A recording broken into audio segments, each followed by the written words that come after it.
necessary to grow. Now, so one of the key questions then is how to lead teams to innovate continuously, not just one-off instance and all. So how do we define innovation in these times? And this is the topic of today's masterclass. To help us understand this and to understand what it means and what are the best practices to follow, we have with us today Dr. Gopichand Katragada. So he'll share his perspective on innovation as a part of company's culture and team dynamics. So Gopi has led teams at Tata Sons Innovation and Technology verticals as his group CTO. Prior to that, he led GE's John Welch Center for Technology as an MD. So in these positions, he has led high performance teams to innovate and is still doing that at Mylan Foundry, which is an AI company he founded with a vision to transform human experiences through innovation in wellness, media, and entertainment. He has also authored a book on innovation called Smash, which is in his second edition, and has over 30 journal publications, 5 patents, and has several inviters, presentations, citations.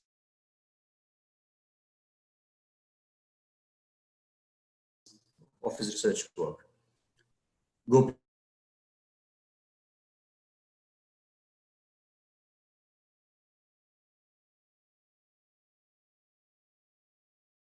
It's fantastic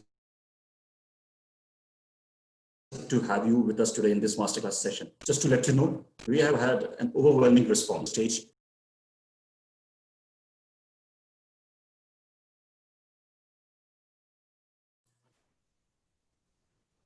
Gopi? Yeah, Madhav, can you hear? Yes, I can hear you. Fantastic. Did you want me to go? I lost the last few bits of your... Okay. So please, I would like to open the stage for you now, Gopi. Fantastic. Thanks, Madhav, and thanks for the invitation. It's Welcome. Really a unique time for all of us, and meeting this way probably is the only way today, but we'll definitely try and make it as fruitful. I think, Madhav, you wanted to be in the later part and open it up for questions, if I'm right? Yes, in the later part, we'll open up the session for questions. So the participants will type in their questions in the chat box, and we'll then talk. Okay. So Madhav, again, thanks for the wonderful... about it once we are through with the session. I mean, your speaking session. Thank you, Madhav. Thank you for the full introduction as well. So I'm looking forward to discussing innovation and leading innovative teams with all of you. Obviously, the context has changed quite a bit. And the first and foremost imperative right now is to make sure that as leaders, we are able to react to where we are. In terms of that, very few quick points that I'm following and I wanted to share with you. I'm sure you will have thoughts as well. First and foremost are our employees. It's critical. Our employees and contract staff safe and paid. As part of this, we'll have to enable work from home, ensure compute availability, leverage online meetings, use rotational skeletal staff where allowed, and so on. And most of us are doing this. And this is extremely imperative. There will be multiple pulls from different directions, but it's important to make sure that the most prized asset that we have and the only thing which defines our companies, the employees, are still at the center of everything we do, including innovation. And of course, there is a need to honor commitments. We need to find out how to honor commitments. There will always be a way to get out of commitments, but it's important to enable online onboarding. If people are joining new, be it employees or interns, work from home options for them, and how do you make it happen for new employees, thinking about that. Keeping connect with customers, revisit product roadmaps, rework strategy. Things have changed. They've changed for good. So it's important to connect with customers. They understand and they will be ready to work with us. Change processes, of course, but not culture. there will be a lot of pull to change the culture and be different. But what is to be different is the process. We have to be frugal. We have to demonstrate values. We should be flexible on the process and build and leverage trust. And we have to connect with shareholders and investors. Many of you are startup founders. It is important to connect with them. Many of the investors are reaching out, requesting an appraisal of where we are and to be apprised, and proactively reaching out to them is a good thing as well. So now let me dive into what I wanted to share today. As with everything else that we are talking about, the fact is that how we will be successful in leading innovative teams will veer a bit. It will veer towards leaders who are more right-brained, more creative, thinking about the environment and those aspects. So what will become critical? What will become critical is being a continuous learner. Of course, expertise is important and continues to be important, but the ability to react effectively to new situations is going to be more critical or critical. Storyteller, artists, data is important. Storytellers don't deal with data typically. However, as data is important, the ability to imagine a new world is critical, and this is what storytellers and artists do. Deep relationships and leverageable weak ties. Networks are important, but what you can do for others without calculating the return is also critical. Connected with the planet, growth is important and will remain important, but the planet's health is critical. If anything has been taught to us in the recent past, that is one lesson. And being a custodian and not an owner. So we own our actions, but we will be custodian for everything else. So that's the way to look at leadership. The key areas of stress being created by COVID-19 globally are the ability to test for infection in a simple, effective, and convenient manner, and the ability of ventilators or availability of ventilators for those with compromised respiratory systems. So immediate focus on these areas are opportunities for innovation. For some of us, it will be the actual making of the ventilators. For somebody else, it could be looking at the supply chain, and somebody else, it could be building an app to detect movement of goods or whatever it might be. But these are areas which are fast emerging as areas for innovation. So I wanted to make sure that we look at innovation in the context of what's happening around us and not look at it isolated. But innovation and how it is defined remains the same. Innovation is finding new ways of creating value. So there are two angles to it. There is the novelty angle to it, but there is a value angle to it also. So this combination of novelty and value makes anything innovative. And there are people who will tell you that innovation is easy, and I would disagree. Some aspects of innovation might come easy, but innovation as a whole life cycle is something that we need to put effort and maintain perseverance and have a process where it demands. Of course, process and innovation again are not usually talked together, but really idea generation and process are places where maybe there is conflict. Innovation as a life cycle has aspects of nurturing an idea into success, which requires absolute process, right? So that's the nature of my discussion today, that innovation is a whole life cycle. It involves ideas, it involves that creativity, which comes mainly with providing freedom in the environment to be able to speak freely, to be able to talk about ideas freely. This is almost like creating an environment where children will be successful.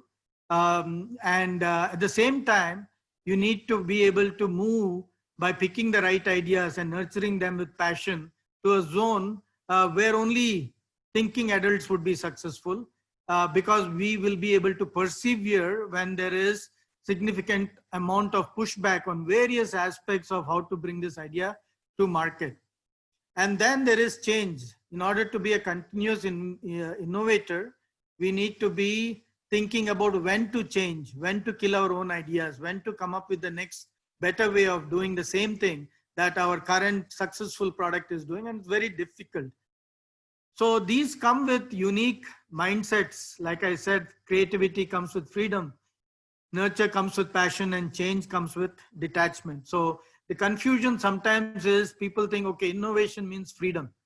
It is when you're in the creative phase, but then you have to move to the nurture phase where you bring in the passion, you bring in the process, you bring in the data, you bring in the statistics, you bring in the ability to convince your leaders, or you bring in the ability to convince investors, right? So that is passion. And change, we're all tied to our own ideas. So number one is to be able to bring in ideas from whichever be the source when the idea is at its infancy, not get blocked and tied down very early. But also it is important to change when we are the most successful, and that we have to do with detachment, and that's the only way we'll be continuous innovators. So on this chart, I've also listed various innovation practices from the best companies around the world that either I have worked with or I have had the opportunity to interact with as part of leadership teams and as part of teams assessing innovation. 1 through 6, the bullets I'll discuss next, are bullets which different companies produce creativity and create environments which are creative in different ways. 7 through 11 are opportunities and methods used by different companies to nurture and take ideas to the market. And 12 and 13 are ways in which companies change when they are the most successful. So the fact is that no two companies are innovative in the same way. Just by replicating this list of 13 will not make us innovative, but the buckets of create, nurture, and change will remain. How we produce that creativity, how we encourage the passion to nurture, and how we look forward to changing to the next better is going to remain critical. So let's talk about creating with freedom. Few examples, and we'll move to the other areas as well. And each example comes from a different company. From Procter & Gamble, an FMCG company, or for that matter, any FMCG company, you can learn how to understand your end customer. The only way to do that is to go and live with them. Procter & Gamble wanted to bring out diapers in China. So sitting in the US, they just thought that making cheap diapers would work. They realized that there were cultural barriers which prevented cheap diapers from working because of existing cloth diapers in China, which did not result in diaper rashes. However, they figured that if they could get in with nighttime diapers, they could sell the idea that parents could sleep longer because babies wouldn't wake up in the night from wet diapers. And they did that, and within 2 years, 90% of Shanghai's babies were wearing Procter & Gamble diapers. That's a big success. 90% of any market is huge. I wouldn't believe it other than for checking that data multiple times. Of course, they would have competition and they had to continuously change their strategy and their advertisement. So later it became that not only your kids can sleep better, hence their cognitive abilities will improve. So who could refuse the opportunity to improve the cognitive abilities of their own children? So that became the way that they advertised for several years later. And then premiumization became important when Japanese entered the market. So they continuously lived with the customer, understood what it would take them to proactively be ahead of the curve. So one way to generate ideas is to live with the customers and look at their problems up close and personal. The second approach, and I'll take the example of Intel here, is the ability to shape the market. Here, the ability is to not only understand the customer, but it's going beyond understanding the technology, setting the directions for the technology, making it happen, and hence shaping the market. Otherwise, Intel is a chip company and computers should have been made around it. But instead, Intel would release so Intel is a chip company and computer companies should have dictated what they should be doing. Instead, Intel used to make their chips and computers were built around their specs. That is because people like Gordon Moore were part of Intel and they could predict the direction of the technology. The Moore's law, which we are all familiar with, that the chip density would double every 18 months, is Moore's law, of course, but comes from the Intel worker Moore. And various other things. They knew their customers, of course, but they knew their customers even more than their own, the people who had them as customers. So their customers were computer makers. So their customers were people who use the computers. But Intel knew the whole chain much better than anyone else, and they shaped the market. Extremely important and critical. Not all of us can do it, but if we can, that is one way to look at ideas and creation. Steve Jobs is no more, but he's still there in terms of his iMac. It is him. Otherwise, there would be no reason to have a garage band on a computer, iMovie on a computer. It is because he liked making movies. He put a professional movie editing software on the computer. It is because he liked making music. He put a professional music making software on the computer. It's because he took a course in calligraphy that he created the multi-typeface font first appearing on the Mac. So he very early on learned that innovation comes by connecting the dots. And that he learned, by the way, during his travels in India. Microsoft set aggressive goals, a computer on every desktop in every home. Here we see children working with computers. Pretty much every student in advanced countries have computers. But also the Bill and Melinda Gates Foundation talks about eliminating the top 20 diseases in the lifetime of Bill and Melinda Gates. So that is not SMART, which is specific, measurable, attainable, relevant, and time-bound. Definitely, it is not attainable is how they're looking at it. They're looking at audacious goals to make a difference. And that is another way to innovate, which is do not set yourself limited goals, which you will accomplish. Set yourself aggressive goals. Even if you fall short, you will be the innovator you want to be.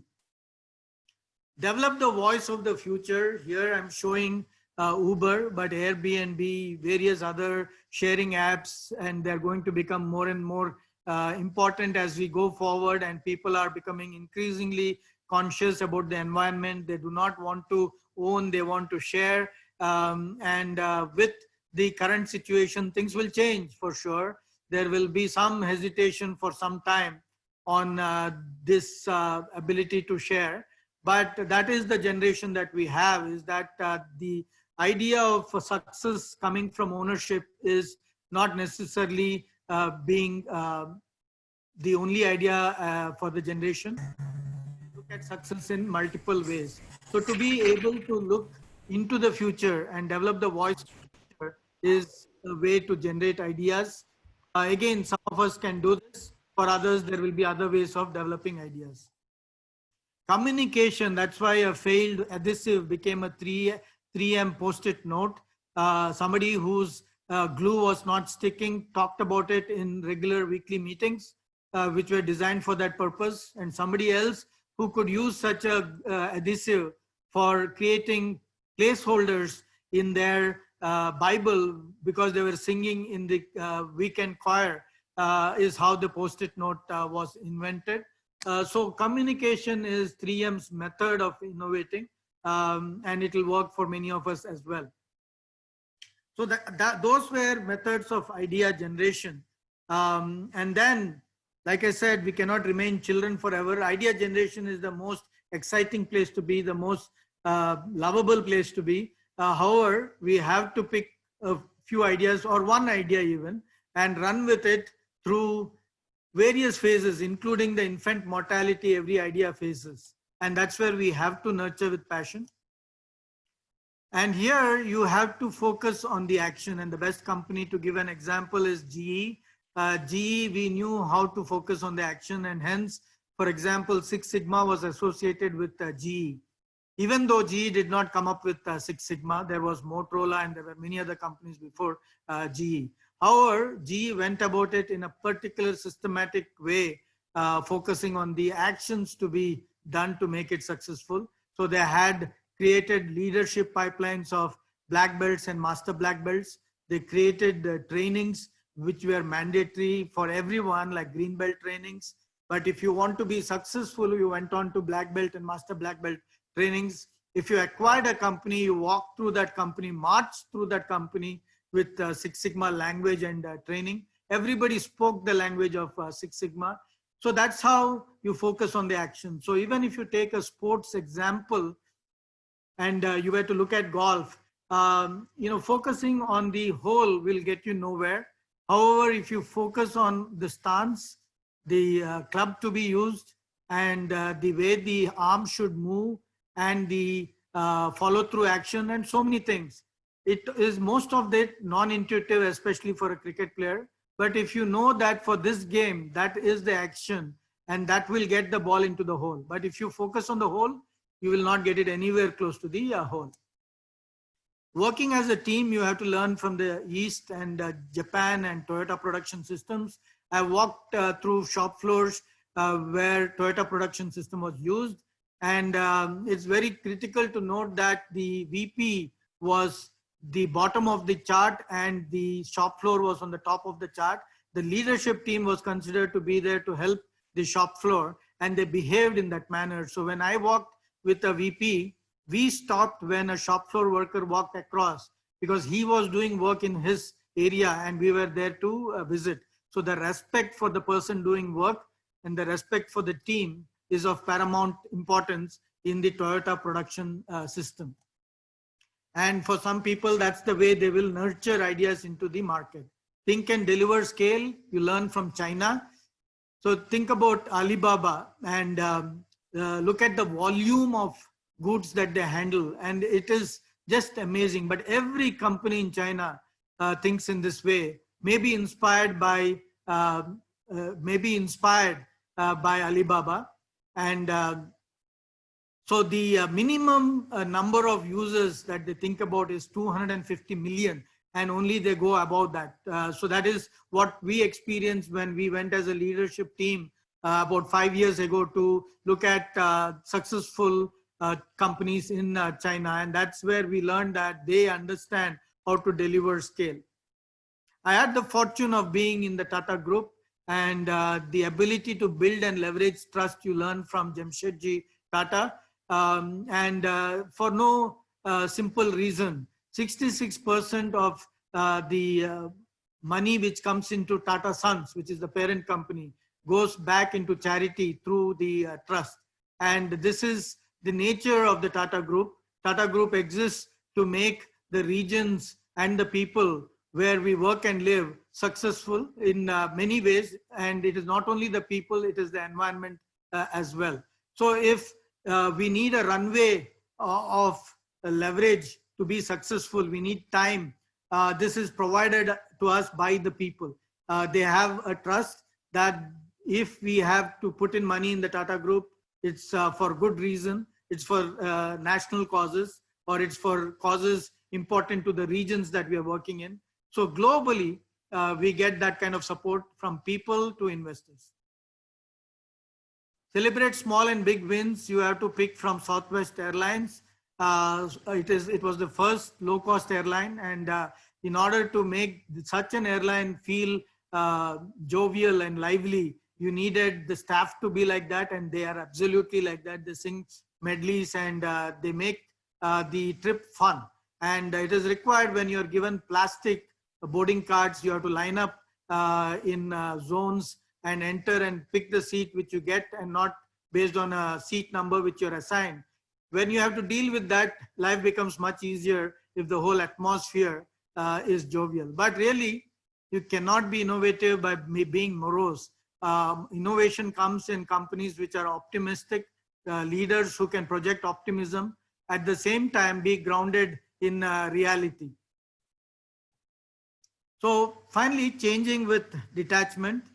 These are tough areas, and many of us are still learning. That's why my examples are fewer here. But nevertheless, you learn something like this from the pharma industry. As an example, you can pick Merck, you can pick Pfizer.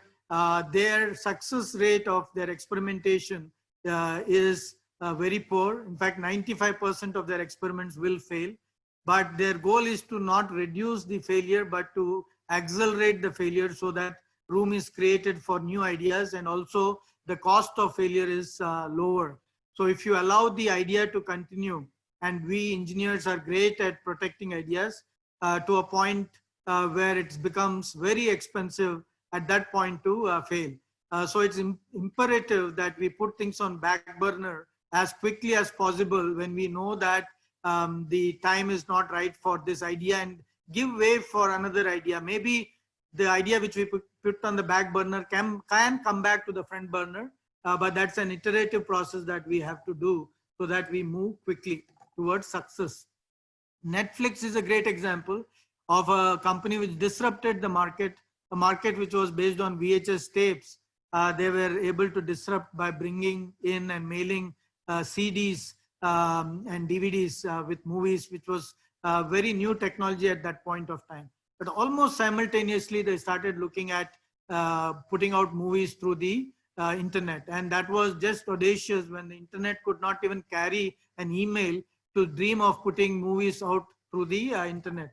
But they did it, and they're doing extremely well today. And they're such a company that they will continue to do so into the future. So how do each one of us look at technology and look at new ways to, number one, create with freedom, number two, nurture with passion, and number three, change with detachment? Here's my way of looking at the world. I do realize, and painfully realize, that most of the ideas that I will get, my team will get, move from right to left, which is from the trends to the market needs to the technology. I would love for more of it come from technology and move into the market needs, but usually it doesn't work like that. 80% of the successful innovations coming from the most innovative companies will move from right to left. The ability to understand trends, translating them into current market needs and future market needs, even that requires huge amount of talent and creativity. And then figuring out how to combine technology which is emerging to effectively create novel solutions for these areas is something that is a fertile ground for innovation. So in this chart, you have ideas for more than 100 startups. You have ideas for more than 100 ways of solving some of the most important problems that exist today. So how do you use something like this? So I've listed here today, yesterday, and day before yesterday, we have seen that we needed to think of the current situations differently. There is a new geopolitical trend, which is a pandemic. There is a new consumer trend, which is a social distancing trend. So how do you think about it in terms of an current need and an emerging need? That translation I have yet to make, which I will make. But let's look at some of the other areas. So look at health. So there are a couple of things that drive it from a consumer trend standpoint. There is graying population. There is move from health to wellness as a consumer trend. There is climate change, which causes health issues as well in the geopolitical trends. So from a market need, today the market need is early health. And as it moves into the future, the market needs moves to predict and prevent. Can you predict that 10 years down the road, I might have a chronic illness? And can I change my lifestyle to prevent it? Absolutely, you can. And how do you combine biology, which includes genomics, microbiomics, which you know, but transcriptomics, which is the science of the RNA, and connectomics, which is the understanding of the nervous system? How do you combine that with deep learning? How do you combine that with social computing? How do you combine that with new materials such as graphene to do what I'm saying, which is predict and prevent? So there are many ideas in that zone alone. So think about the number of ideas that you can create by moving right to left. And not to discourage anybody from moving from left to right. Of course, people at Apple would claim that they move from left to right, and I would agree.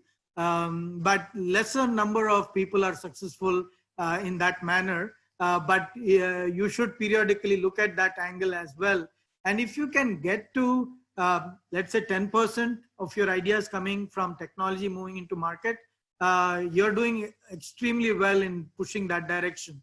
But like I will put the caveat again, you need to be aware that globally the best companies also move from right to left. So there are some tools which I want to point out to you before stopping. Theory of inventive thinking, some of you would be aware, but for others, it is an ability to draw upon all the patents which are out there. So several years ago, it was based on 400,000 patents. So what Altshuler did in his time was look at all the patents and say, hey, all these patents solve only a limited number of problems when I express them in a generic way. And there are only a limited number of solutions when I express the solutions in a generic way. So what you do hence is take your specific problem, state it in a generic contradiction. There are generic solutions which are given to that, and then you move to the specific solution. For example, if you were to look at a razor and say, what do I do next when you were in the safety razor era of the two-sided blade, then you would put something like speed of shaving and at the same time safety. So it will give you ideas like mechanical vibration, segmentation, and evolutionary trend of going from solid to energy. So what does that mean? It means that you will use Mark 3, Mark 4, Mark 5, whatever, and you will use a mechanical razor. And in the future, you will use a razor which is a laser, which will just be a consumer laser, which can do your shaving. Even that example from the Mac, the screen of the Mac, you will not see any nuts and bolts. You will not know how it is attached to the rest of the body. You will not see anything around the Mac either. But then it is using, instead of a solid way of fixing, it's using energy. So it's magnet-based fixing. You will have to use suction to pull out the screen. So these are all things which you can look at as brainstorming triggers, which you can leverage all the ideas which are out there in a generic way and see if that can be applied to your specific problems. And it will come to you in 40 inventive principles and 8 evolutionary trends. So the other example which I wanted to give you in terms of a tool is a balance scorecard. As innovators, we think that we are innovating in isolation. That's never the case. Idea generation could happen and mostly happens on an individual level, but the idea grows in teams. But also the passion for nurturing that phase of it actually happens only in teams. It's very rare that anything of significance can be taken to market by one individual. Hence, you need something like a balance scorecard. Hence, you need process. Hence, you need statistics. So you can use a tool like this where you articulate the strategy, whichever be the area you are in. If you want to move from the healthcare perspective, let's pick and say that we want to move from diagnose and cure to predict and prevent. That's your strategy, and then you will go bottoms up. And what kind of people do I need for this? What kind of training should they have? What kind of hiring should I do? And in order to be successful, what should my processes be? And with this team and with these processes, how will my customers benefit? And if I'm successful with my customers, how will my stakeholders benefit? There's a lot of more detail behind this, but I would encourage you to read Kaplan and Norton, the Balance Scorecard Framework, an effective way of working in large teams and communicating innovation. So I'll stop there. Could talk about a few more things through Q&A as well. Thank you so much, Gopi, for this refreshing session. It's quite insightful. So now we would like to open up the forum for the audience to ask questions. Please type in your questions and we will take those one by one.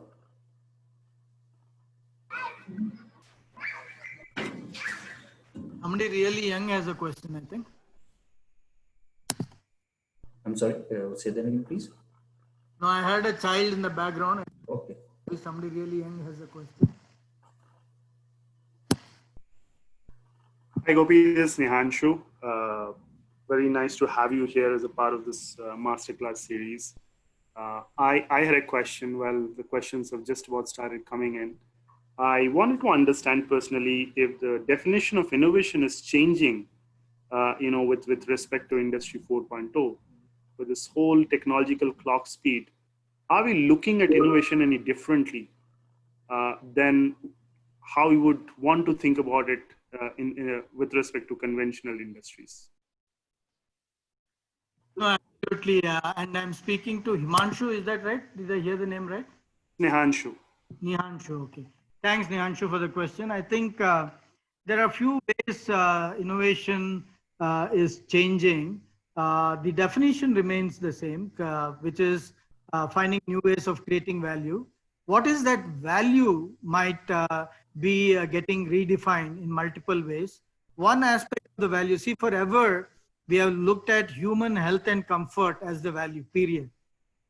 Today we understand that that is insufficient. We have to look at other life forms around us. We have to look at the planet itself. We have to look at the universe in a manner of thinking about long term, right? So it is not only us in the short term, it's us in the long term, but it's not just us.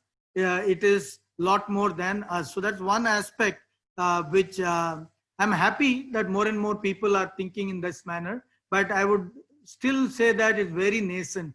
There are enough number of people who are still stuck in I, me, myself, and that is it's going to take some time to change.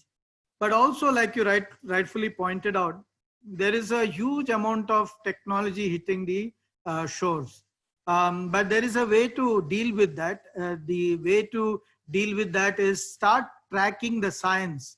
Science moves at a particular pace, and science is easier to track in terms of speed. So as long as we are doing that, we know which science is translating into a technology, and hence you can start mapping out which ones to put your bets behind, and where you can now start mapping out your customers' needs into technological trends that you can leverage.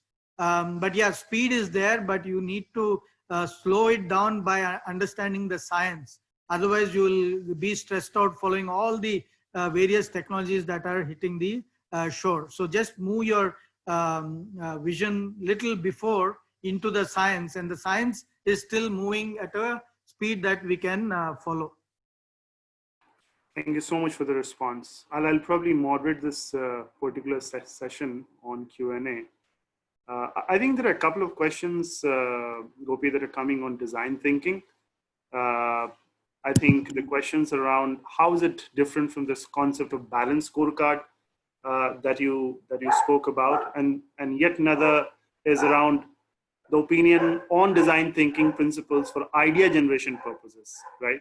So if you can share your views on design thinking as a category, that would be nice. No, I think design thinking is a fantastic way, and it should be another tool. I have leveraged the tool quite a bit. I've talked about it today as well. When I talk about live with your customers, that is design thinking. Design thinking is putting your customer at the center of the overall innovation process, not just at the final stage of delivery, which is usual, but right from the ideation process. Can you sit with your customer and start the ideation process? So I talked about the fact that you need to move from right to left, which is start with the trend and then the market need and only then technology. That's also design thinking, because you bring the customer into the center, help him articulate his market need in terms that your team and you can understand, and then map it into the possibilities of solutions, right? So design thinking for many of us who have been doing innovation is a nice package of things that we have been doing always.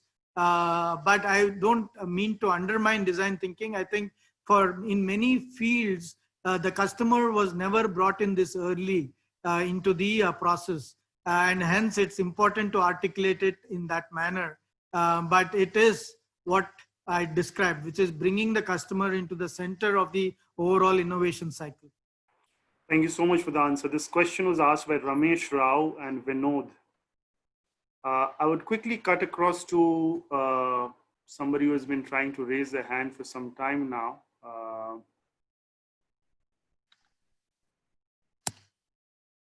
Ravi Katukam, if you're on the line, we'll try and unmute you. So Priya, if you can help out.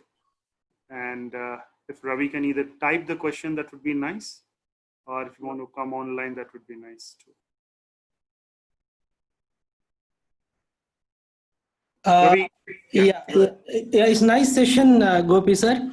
Just wanted your opinion on quantum technology. How Indian, how much space is there for Indian startups if we start now?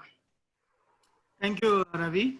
I'll give you my opinion on quantum, and the appetite for quantum computing is at this point of time moderate, I would say, and for good reason, and that is because the rest of pure quantum computing kind of applications require those kinds of computations, in the sense that everything doesn't get better with quantum computing. There are like cryptographic applications which will become better. So the first area to look at are those applications of security and cryptography and so on, which certainly will improve leaps and bounds in an exponential manner, because quantum computing is designed for something like that. The second aspect that we need to keep in mind is that quantum computing is very expensive today, because it requires, it's still many elements of the quantum computing chain requires cooling, which is it's not at room temperature, so you need cooling with liquid helium and so on and so forth, so cryogenic temperatures. So you will find even in the Tata Institute of Fundamental Research, you will find that 1 quantum computers or 3 quantum computers, which are true quantum computers. Now, there are many who sell something which are almost there in terms of the thought process on quantum computing. So that's something which needs to be looked at under a lens, because there is branding and there is physics, and you need to make sure you understand what you're getting. There will always be an advantage, but the cost advantage trade-off must be looked at. So again, let me reiterate, all applications will not uniformly benefit from quantum computing. Quantum computing today is expensive. To be able to get the number of bits on a CPU that we currently have on general computing is very different. To be able to leverage the multiple states in a quantum computer requires similarly framing problems differently. thank you so much for the answer. Thank you, sir. Thanks a lot. A couple of questions to round the session off. Anuraj is asking, he's making comment about a product proposition. Making Indian dishwasher is never considered by companies. As you also worked in Tata also, I think he's looking for your opinion on why this is not being considered as innovation enough. Indian dishwasher. No, it is going to be considered innovative. See, like I said, finding new ways of creating value. Is the value sufficient in the Indian condition? Of course, there are sufficient people today, not sufficient. Pretty much everybody in the city today are using washing machines for their clothes, partly because of the fact that they're busy, but partly also because the limited amount of area that they have to hang clothes for drying and so on and so forth. The same amount of penetration of the dishwasher is not yet there, but it is happening. And as it happens, there will be uniquely Indian problems that need to be solved. And these have been thought through. And trust me, I've been in many theory of inventive thinking, which is the TRIZ sessions, where people are looking at uniquely Indian problems and trying to solve. For example, the kind of cooking that we do, the vessels, and the fact that the onion and gravy sticking to the bottom is not the reason or not for what dishwashers were designed in the West. So to be able to think through such problems, and the solutions to those problems also exist. But anyway, let me keep it short. The when you do a market analysis and see how many dishwashers you can sell, and the supply chain and what it will cost you for that volume of dishwashers, then that's where the rubber meets the road. And the only reason why it might not have seen the light of day is for that reason. Thank you so much. One final, school of thought coming in. One final question that I'll take up, and this from a student entrepreneur called Sogata De. And the question is more around how to hire right for setting up a venture, and then associated question is how do we keep them motivated to get the best out of them? I think again a very relevant question that is being asked of you. No, absolutely, there is no perfect answer, but I will share with you some thoughts. See, hiring at the end of the day, the best of us have made the biggest of mistakes. So there is no thinking that you will get it 100% right. So first, let's dispel that belief that through an interview process, you can get the act right. So if you can get a different process like doing internships, knowing the faculty from the university that you're hiring from, knowing the people through other contacts that you might have in depth. And those are all luxuries that you get as you grow in your career. But you want to leverage that as much as possible. Your issues with making hiring mistakes will drop considerably. So the other aspect is, what do you interview for?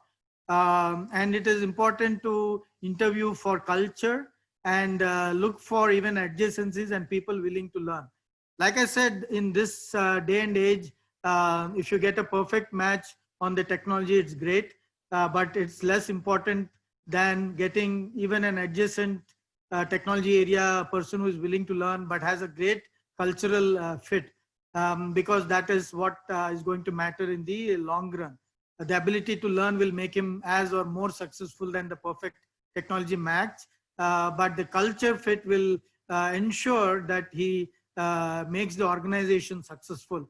So that's another aspect of what you need to look at. See, motivation for the long term should come from internal to the individual. So enabling individuals to be self-motivated is what we should look at, and hence hiring such people also is important. So look out for people who give you the impression of being optimistic, self-motivated, self-directed. And at the same time, you can very quickly demotivate people by having an environment where there is no transparency, where there is favoritism, where there is bureaucracy, and where there is lying. So we need to definitely watch out. Not only us, we might not do any of that, but if we have people in the organization doing something like that, it is not acceptable. And that is where you need to make immediate corrections. In whichever way, if you can train the person, please go ahead and train. But typically these things, you need to keep a watch, very difficult to train. So hence put more effort on hiring the right people. Wonderful. I think it's a great opportunity for Sogata and Vinod, who asked this question, to hear from a senior industry leader like you. So I think that was really great for you to pick up these questions and answer them. I'm sorry, we will have to probably close out on this session. Can I make an offer that any question which was left unanswered, if I can get it on email, I'll respond also on email, and either you can send it to the individual or post it, including whatever I've answered here. It's very humble of you to offer that. So to the group, we'll probably share Gopi's email address, or our email address. We'll figure a way out to have your additional questions sent over to him.